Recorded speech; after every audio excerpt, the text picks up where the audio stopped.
Is your financial aid refund taking forever to arrive, or are you stuck dealing with login issues just to access your money?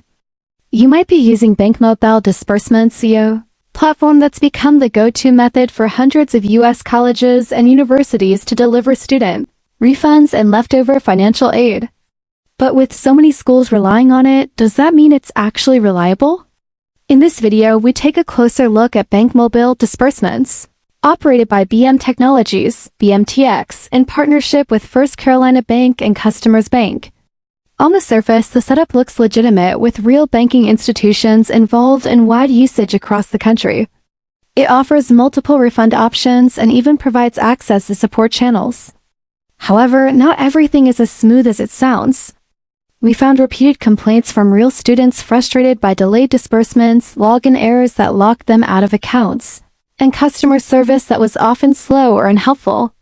For a service that's supposed to simplify access to your money, these issues can create serious stress, especially when students are counting on that cash for tuition, rent, books, or daily living expenses. While some users report no problems, others describe their experience as confusing and unreliable. So is BankMobile a scam? Not quite. But it's far from perfect. This review gives you the full picture: what works, what doesn't, and what you should watch out for if your school uses this system.